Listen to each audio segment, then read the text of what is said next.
तेरे नाम से शुरू तेरे नाम पे ख़त्म। बंधुओं, कहानी है यूपीएससी सिविल सर्विसेज इंटरव्यू की। जब मैं पहली बार सिविल सर्विसेज इंटरव्यू में शामिल हुआ 21 अप्रैल 2003 को, तो उस समय जो मेरा बोर्ड था वो माता प्रसाद का था।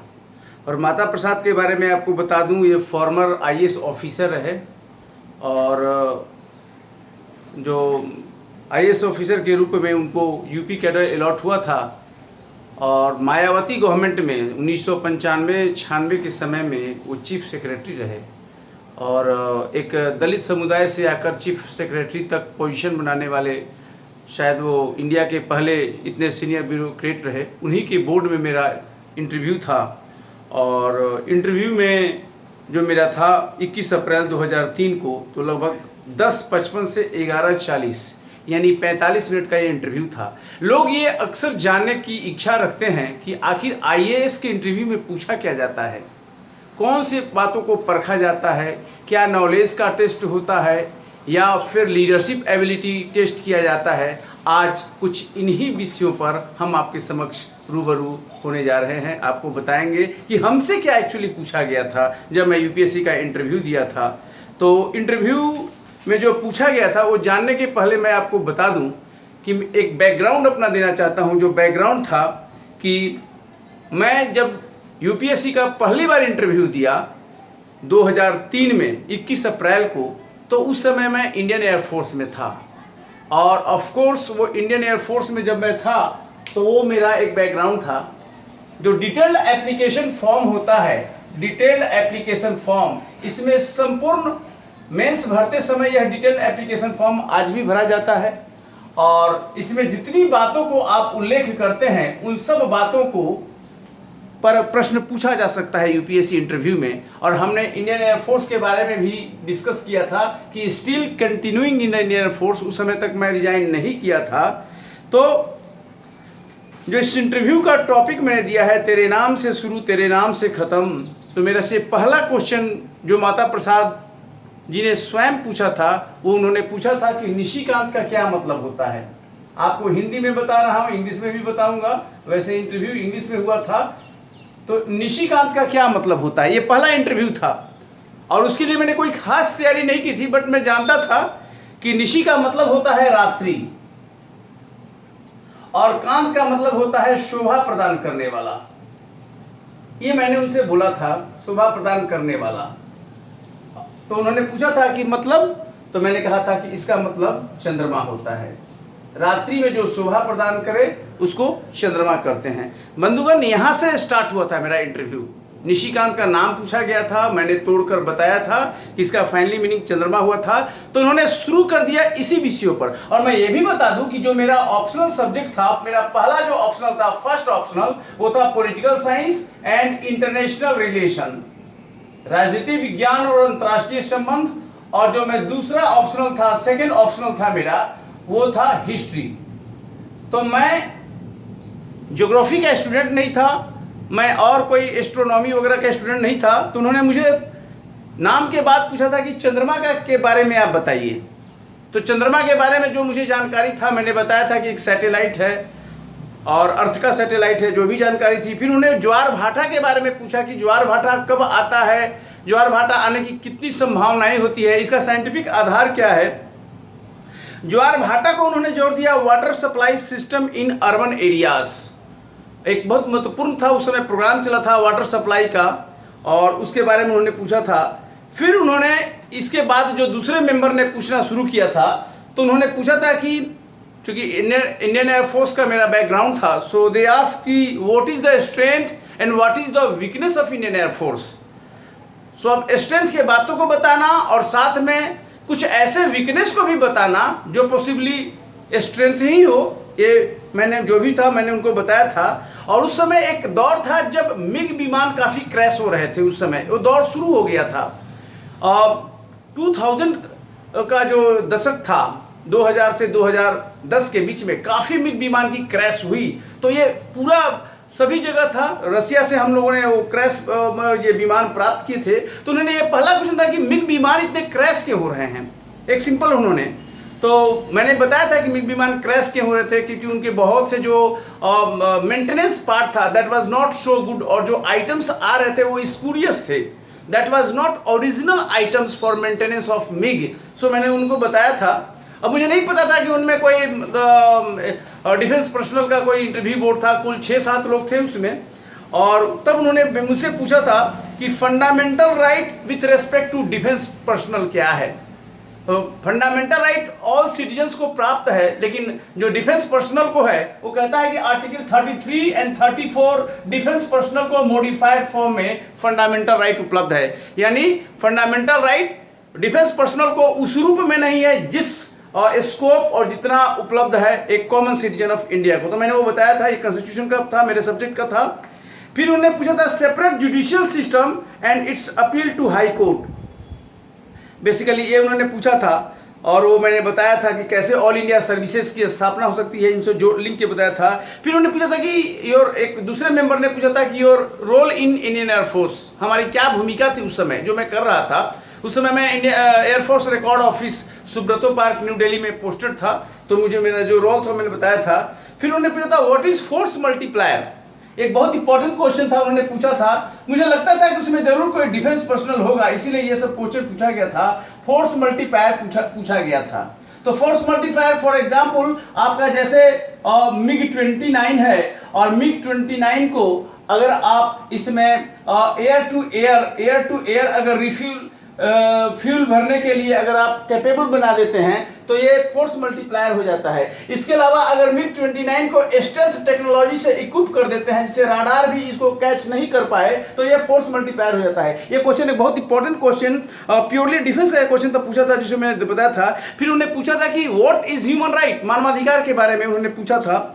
और ये भी पूछा था कि मानवाधिकार के जो what is the root of human right in ancient India, प्राचीन भारत में मानवाधिकार को कहाँ से मिलता है। तो मैंने कहा मानवाधिकार तो रामचरितमानस में इसका सबसे पहले कहा गया है, जिसमें कहा गया है कि परहित सरिस धर्म नहीं भाई, पर पीरासम नहीं अधमाई। किसी व्यक्ति के उपकार से बड़ा कोई पुण्य नहीं, और किसी व्यक्ति को पीड़ा देने से बड़ा कोई पाप नहीं। तो पॉसिबली मेरे विचार में मैंने ये कहा था, ये दोहा भी उस समय मैंने सुनाया था कि गोस्वामी तुलसीदास ने जो रामचरित के बारस में उस समय जो बात कही थी वो सबसे रूट कॉज था कि किसी के उपकार से बड़ा कोई मानवाधिकार नहीं होता, और ये मैंने उनको बताया था इस बारे में।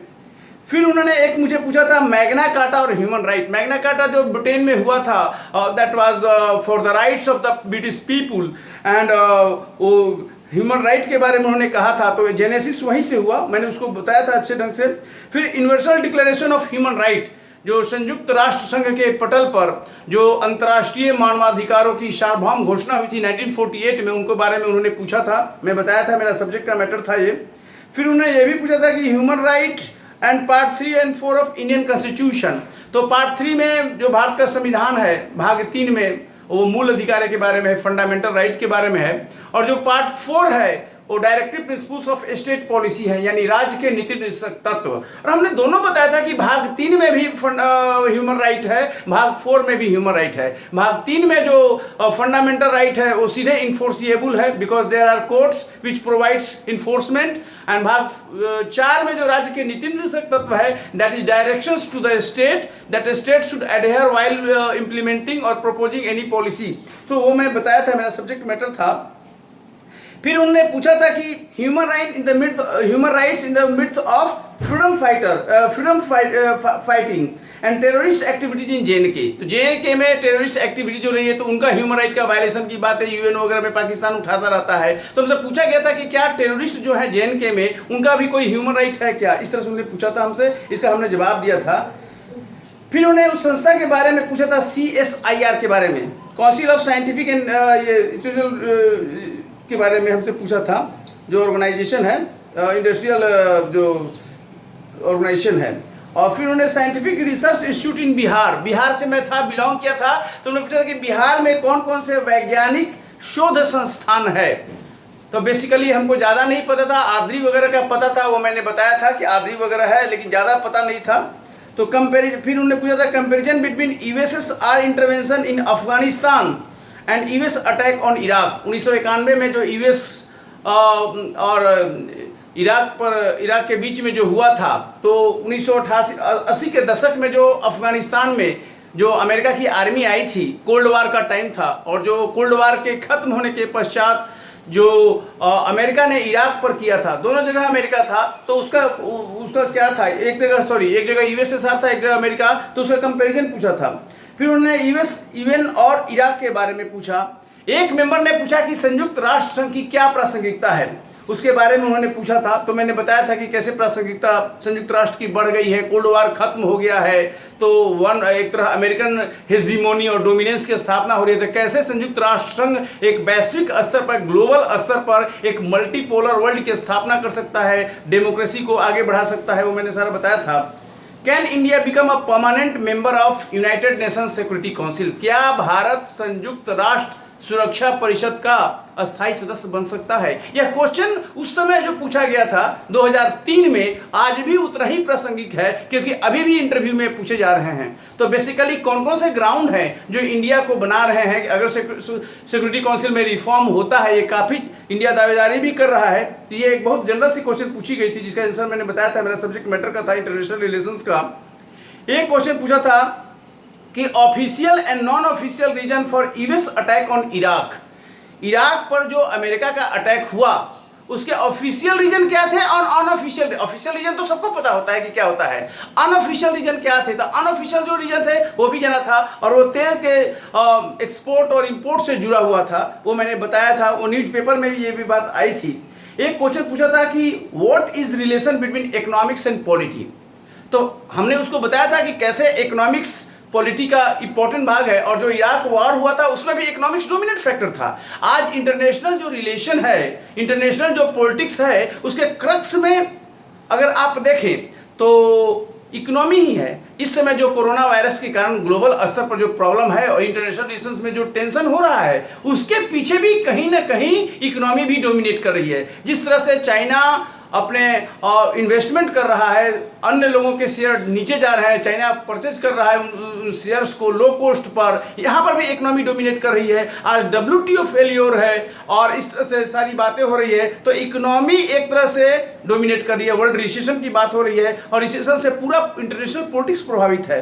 तो आज का रेलिवेंट है, उस समय भी ये पूछा गया था। एक उन्होंने क्वेश्चन पूछा था कि what is x post facto legislation, कैसे किसी कानून को बैक डेट से लागू किया जाता है। संविधान में इसका प्रावधान है कि civil law can be but there can not be any criminal law which could be implemented ex post facto. एक उन्होंने क्वेश्चन, एक मेंबर ने पूछा था कि ब्लैक मनी क्या है और इसको कैसे व्हाइट किया जा सकता है, how it can be white, तो इस तरफ था। हवाला भी उन्होंने जोड़ा था, और मनी लॉन्ड्रिंग एक्ट के बारे में पूछा था। तो ये इतने क्वेश्चन एक तरह से मुझे यूपीएससी इंटरव्यू में पूछे थे। तो मैं अब इसका एनालिसिस यही है कि इंटरव्यू में जो भी क्वेश्चन है, आप उसकी कोई तैयारी बेसिकली नहीं कर सकते, आपका केवल प्रेजेंस ऑफ माइंड और किस तरह से आप उन चीज़ों को जज कर पाते हैं। सब्जेक्टिव नॉलेज मेंस में पूछ लिया जाता है, लेकिन आपको तैयार रहना चाहिए कि सब्जेक्ट जो आपने मेंस में लिखा है उसका करंट का जो भी नॉलेज है, एक बेसिक फंडामेंटल आप जानते हैं कि नहीं। आप याद रखिए, जब आप इंटरव्यू यूपीएससी में देने जा रहे हैं, सिविल सर्विसेज के लिए इंटरव्यू देने जा रहे हैं, तो इंटरव्यूअर के पास आपके मार्क्स नहीं होते हैं कि आपको मेंस में कितना मार्क्स आया है। आप एवरेज मार्क्स लाए हैं या टॉप लेवल का मार्क्स लाए हैं या बहुत कम मार्क्स आया है, सो डू नॉट नो। तो आपका थोड़ा सा नॉलेज टेस्टिंग भी कहीं ना कहीं होता है। आपका प्रेजेंस ऑफ माइंड कैसे है, हाउ डू यू रिएक्ट। सो कई बार वो आपको ये प्रोत्साहित भी करते हैं और कई बार आपको क्वेश्चंस का बॉम्बार्डमेंट भी करते हैं कि आप कैसे डिफरेंट परिस्थितियों में आप निकल पाते हैं। और मैंने उस इंटरव्यू को दिया था, आपको मैं बता दूं, मैं 2 बार इंटरव्यू दिया था। 2003 में भी मैं इंटरव्यू दिया था, 2004 में भी इंटरव्यू दिया था। पहली बार जब इंटरव्यू दिया था तो इंटरव्यू के बाद हमको कुल 1180 नंबर आए थे, जो आज की तारीख में टॉप 50 में आईएएस स्थान बनाने के लिए काफ़ी है। उसमें सीट्स काफ़ी कम थी। और जब मैं दूसरा इंटरव्यू दिया था यूपीएससी के लिए, सिविल सर्विसेज के लिए 2004 में, तो उस समय मुझे 1170 नंबर आए थे। वो भी मार्क्स इतने अच्छे हैं कि आज की तारीख में उतना नंबर आने पर आप टॉप 50 में प्रॉपर आपको आईएएस मिल सकता था। लेकिन उस समय रिक्तियों की संख्या बहुत कम थी। वो एक अलग सिचुएशन था। वो 2003 और 2004 का समय था। पहली बार 2003 में माता प्रसाद के बोर्ड में हमारा पड़ा था, और 2004 में जो था उस समय डीपी अग्रवाल का बोर्ड था। डीपी अग्रवाल ज्योग्राफी के प्रोफेसर थे, वो ट्रिपल आईटीएम ग्वालियर में वो वहाँ पर डायरेक्टर थे। बाद में वो माता प्रसाद और डीपी अग्रवाल दोनों यूपीएससी के चेयरमैन बने, और इस तरह से हुआ। तो मैं यही सिविल सर्विस एस्पिरेंट्स को कहना चाहूँगा कि आप एक अपना प्रेजेंस ऑफ माइंड, एक लीडरशिप क्वालिटी और एक बेसिक अंडरस्टैंडिंग डेवलप कीजिए। यूपीएससी में आपका सब्जेक्टिव बड़े स्तर पर नहीं होने जा रहा है। वो आपसे पूछ रहा है कि सिचुएशन को आप कैसे हैंडल करेंगे। आप किसी प्रश्न का उत्तर नहीं जानते हैं, आप सीधे कहें कि इसकी जानकारी नहीं है शायद इस फील्ड में, और आपको अपने स्ट्रेंथ पर ही यूपीएससी का पूरा इंटरव्यू देना पड़ता है। जैसे हमसे पूछा गया था निशिकांत का मतलब क्या होता है, तो हमने बताया था, अब ये पूरा ज्योग्राफी और उन्होंने घुमाना शुरू कर दिया था। तब उन्होंने हमने ही कहा था कि हमने बोला था कि उसमें सर इसके बारे में ज़्यादा नहीं जानता हूँ, मेरा सब्जेक्ट तो पॉलिटिकल साइंस इंटरनेशनल रिलेशंस है, अगर इसके बारे में होता है तो मैं बेहतर ढंग से जवाब दे सकता हूँ। मैंने उनको खुद बोला था, और फिर उन्होंने मुझे पूरा यूएन, ह्यूमन राइट, कॉन्स्टिट्यूशन पर पूछना शुरू किया था। तो ये एक कैंडिडेट पर निर्भर करता है कि इंटरव्यूअर को कैसे अपने स्ट्रेंथ पर वो प्ले करवाए। अगर आप वैसा नहीं कर पाते हैं तो फिर आपका डिफिकल्ट परिस्थिति हो सकती है, आप वहां से निगेटिव फील कर सकते हैं। और अंतिम क्वेश्चन पूछा गया था कि आप अपने नाम को कैसे सार्थक करते हैं।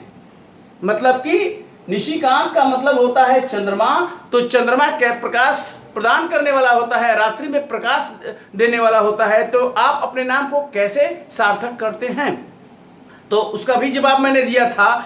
इसीलिए आज के इंटरव्यू का यह शीर्षक मैंने रखा है, तेरे नाम से शुरू और तेरे नाम पे खत्म।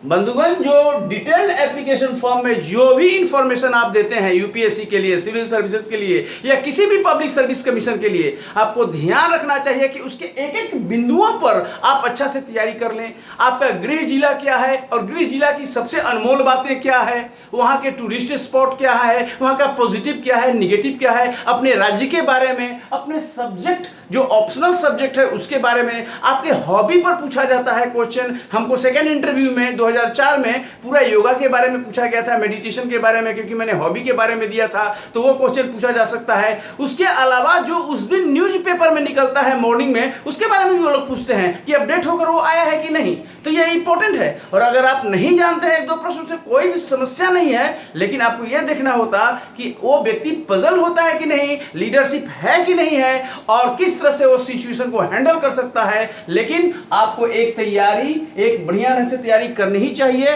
कि किस देश की अर्थव्यवस्था, देश की राजनीति, विदेश नीति का एक सम्यक आकलन और एक ब्रॉड अंडरस्टैंडिंग, एक ब्रॉड व्यू आपके माइंड में रहता है, तो आप इंटरव्यू बहुत ढंग से, अच्छे ढंग से कर सकते हैं। और ध्यान रहे आप इस बात का कि इंटरव्यू में टेंशन नहीं लेना है, तनाव मुक्त होकर आप इंटरव्यू में दें, और जो आपको आता है उसका जवाब दें, जो नहीं आता है आप सीधे कहें कि इसका जवाब मुझे ज्ञात नहीं है। आप अगर कोई और प्रश्न करें तो करेंगे, लेकिन आपको बहुत केयरफुली हैंडल करना पड़ता है, रिस्पेक्ट देकर हैंडल करना पड़ता है। ध्यान रहे उसमें 6-7 लोग होते हैं और अलग अलग बैकग्राउंड होते हैं, उसमें नॉर्थ ईस्ट के भी होते हैं, अलग अलग सब्जेक्ट के होते हैं। तो उन चीज़ों को करने के लिए आप अपना मानसिक जो मनोबल है वो आपको बहुत ऊंचे स्तर पर रखना पड़ता है, जिससे इंटरव्यू में अच्छे से अच्छे मार्क्स आपको आ सके। क्योंकि मेंस का मार्क्स और इंटरव्यू का मार्क्स दोनों मिलकर ही अंततः मेरिट टैली बनता है, और ओवरऑल आपकी टैली निर्धारित होती है, आपका पोजीशन निर्धारित होता है कि कौन सा कैडर मिलेगा और आप इन हैं कि आउट।